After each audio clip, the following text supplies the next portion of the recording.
በኢትዮጵያ መምህራን ትኩረት ያልተሰጠው አስገራሚው የቅድስት ሥላሴ ስዕልና ትርጉም። በኢስተርን ኦርቶዶክስ ይህ ስዕል በክብር ተወዳዳሪ የለውም። ቅድስት ሥላሴ የአንድሬ ረብሌቭ ሥላሴ ወይም The Trinity Icon by አንድሬ ረብሌቭ በመባል የሚታወቀውና በምስራቅ ኦርቶዶክስ ቤተክርስቲያን ስነ ጥበብ ውስጥ እጅግ በጣም አስፈላጊና ፍጹም ተደርጎ የሚቆጠረው ስዕል ነው። ይህ ስዕል ከሌሎች የሥላሴ ምስሎች የሚለየው የሥነ መለኮት ወይም ቴዎሎጂ ጥልቀቱን በሥነ ጥበብ ወይም በአርት በኩል የሚገልጽ ስለሆነ ነው። የአንድሬ ረብሌቭ የቅድስት ሥላሴ ወይም አይከን ትርጉም።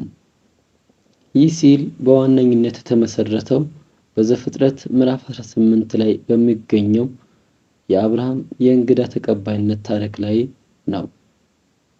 አብርሃም በመምሬ ሾላ ዛፍ ስር 3 መላእክትን ሲቀበል የሚያሳይ ቢሆንም የረብሌቭ ስዕል ግን በዋናነት የሚያሳየው የሥላሴን ምስጢር ያጎላል። አንደኛ፣ 3ቱ መላእክት የሥላሴ አካላት መገለጫ ናቸው።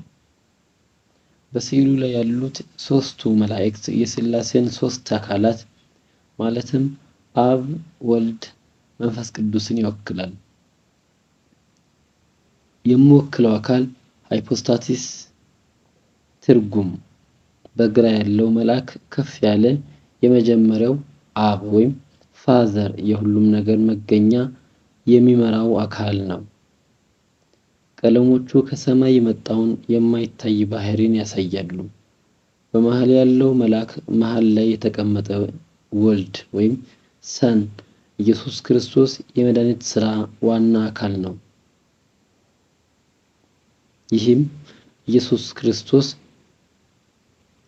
ሰውም አምላክም የሆነ መካከለኛ መሆኑን የሚያሳይም ነው። በምሳሌ ከኋላው የሕይወት ዛፍ ወይም ሾላ ይታያል።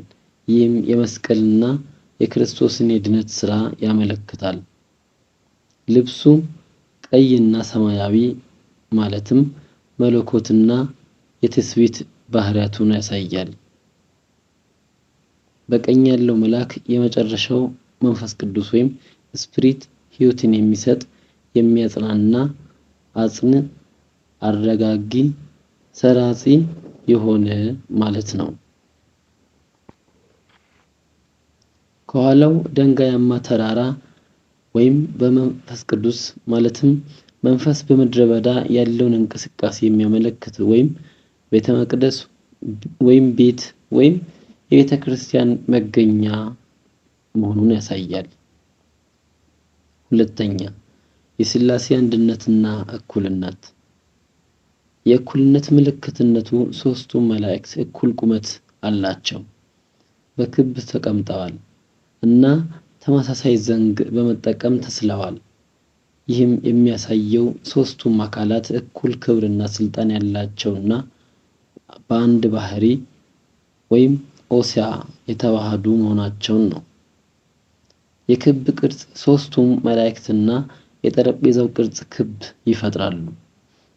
ክብ ደግሞ ፍጹምነትን፣ ዘላለማዊነትንና የማይቋረጥ አንድነትን ይወክላል። የእርስ በርስ መተያየት ፐሪኮሬሲስ። መላእክቱ እርስ በርሳቸው በፍቅርና በጸጥታ ይተያያሉ። ይህም በሥላሴ አካላት መካከል ያለውን ፍጹም ፍቅርና መተሳሰብ ፐሪኮሬሲስ ዶግማ ይገልጻል። ሶስተኛ፣ የጠረጴዛውና የጽዋው ትርጉም። መሃል ያለው ጠረጴዛው በመሰረቱ መሠዊያ ወይም ታቦት ነው። ጽዋው ወይም ቸሊስ በጠረጴዛው ላይ ጽዋ አለ። ይህ የክርስቶስን መስዋዕትነት፣ ቅዱስ ቁርባንንና የድነት ዕቅድ ይወክላል። ጽዋው በሥላሴ መካከል ያለውን የፍቅር ውሳኔና ወልድ በፈቃደኝነት መስዋዕት ለመሆን መወሰኑን ያሳያል። አራተኛ፣ ከበስተጀርባ ያሉት ምስሎች። ከመላእክቱ ጀርባ ያሉት ነገሮች ለስዕላዊ ትርጉሙ ጠቃሚ ናቸው። ቤቱ ወይም ሃውስ የቤቱ ምስል የአብርሃምን ቤት ሊያመለክት ይችላል። ግን በዋነኝነት ትርጉሙ ቤተክርስቲያንን ወይም ቤተ መቅደስን ወይም የእግዚአብሔርን መኖር ወይም የእግዚአብሔር አብን መገኛ ይወክላል። ማለትም ሀልዎተ እግዚአብሔርን። ዛፉ ወይም የሾላ ዛፍ በመምሬ ያለውን የሕይወት ዛፍ ያመለክታል። ስነ መለኮታዊ ትርጉሙ ግን መስቀልን ወይም የዘላለም ሕይወትን ነው። ተራራው መንፈሳዊ እርገትንና ከእግዚአብሔር ጋር መገናኘትን ወይም እንደ ሙሴ በሲና ያለውን ግንኙነት ያመለክታል።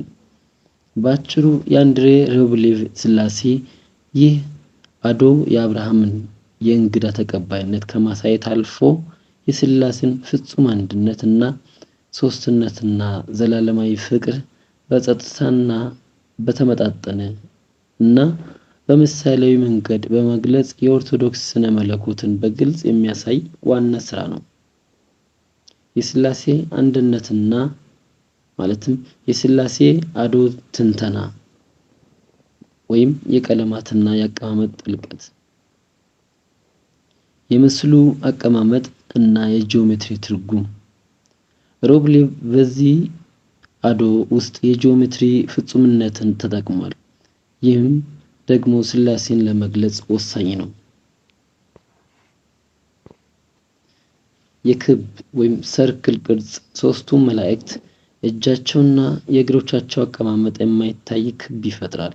ትርጉም ክብ ዘላለማዊነትን ወይም ኢተርኒቲ፣ አለመጀመሪያና አለመጨረሻ ባውንድሌስነስ እና ፍጹም አንድነትን ወይም ዩኒቲ ይወክላል። የሦስት ማዕዘን ወይም ትራያንግል ቅርጽ መላእክቱ ራሶች የሦስት ማዕዘን ወይም ትራያንግል ቅርጽ ይፈጥራሉ። ትርጉም ሦስት ማዕዘኑ የሦስቱ አካላት መኖር ወይም ትሪያድ እና እኩልነት የሚያሳይ ሲሆን ትኩረቱን ወደ ወልድ ማለትም መካከለኛው መልአክ ያደርገዋል። የብርሃን አጠቃቀም በመላእክቱ ዙሪያ ያለው ደማቅ ወርቃማ ብርሃን ወይም ሃሎና ወርቃማው ዳራ ሥላሴ ከዓለም በፊት የነበሩ እና በመለኮታዊ ብርሃን አንክሪኤትድ ላይት ውስጥ እንደሚኖሩ ያሳያል። ሁለተኛ፣ የልብሶችና የቀለማት ትርጉም። በኦርቶዶክስ በቅዱሳት ስዕላት ውስጥ ቀለማት ጥልቅ ትርጉም አላቸው። የሩብሌቭ ስዕል እያንዳንዱን አካል ለመለየት ልዩ ቀለሞችን ይጠቀማል። አካል ዋና ቀለማት የሥነ መለኮት ትርጉም። 1. አብ ወይም የግራ መልአክ ወርቃማ፣ ሰማያዊ ወይም ሐምራዊ መለኮትነት፣ ግርማ ሞገስ፣ መንፈሳዊ ንጽሕና፣ የማይታየው ሰማያዊ ዓለም፣ የአብን ሉዓላዊነትና የሁሉም ነገር መገኛ መሆኑን ያመለክታል። 2. ወልድ ወይም መካከለኛው መልአክ ሐምራዊ ቀይ ኢነር ቱኒክ እና ጥቁር ሰማያዊ ወይም አውተር ክሎክ ሐምራዊ ቀይ የክርስቶስን ሰብአዊ ደም የሰውነት ልብስ መውሰዱን እና መስዋዕትነትን ይወክላል። ሰማያዊ ደግሞ መለኮትነቱን ያመለክታል። 3.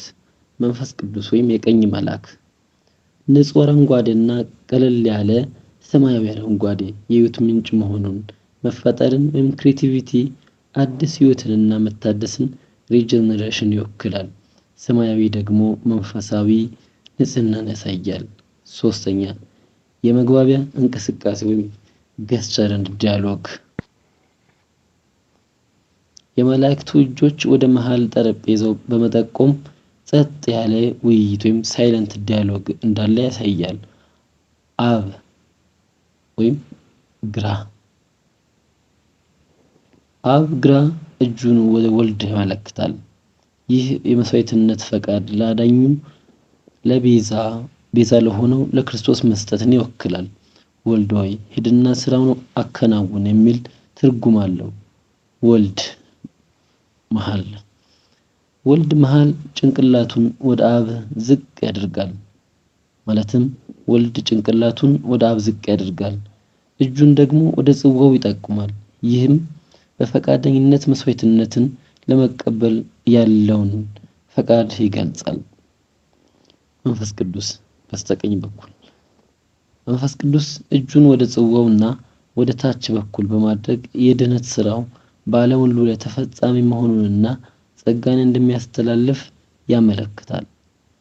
በአጠቃላይ የአንድ ሩብሌቭ ሥላሴ ስዕል በውበቱ ብቻ ሳይሆን በሶስት አካላት ያለ አንድ አምላክ የሚለውን የኦርቶዶክስ እምነት በምስላዊ ቋንቋ ፍጹም በሆነ መንገድ በመግለጹ ከፍተኛ ግምት የሚሰጠው ነው።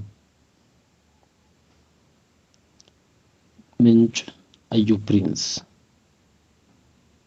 ስብሐት ለእግዚአብሔር ወለወላዲቱ ድንግል ወለመስቀሉ ክቡር። ይቆየን። አሜን።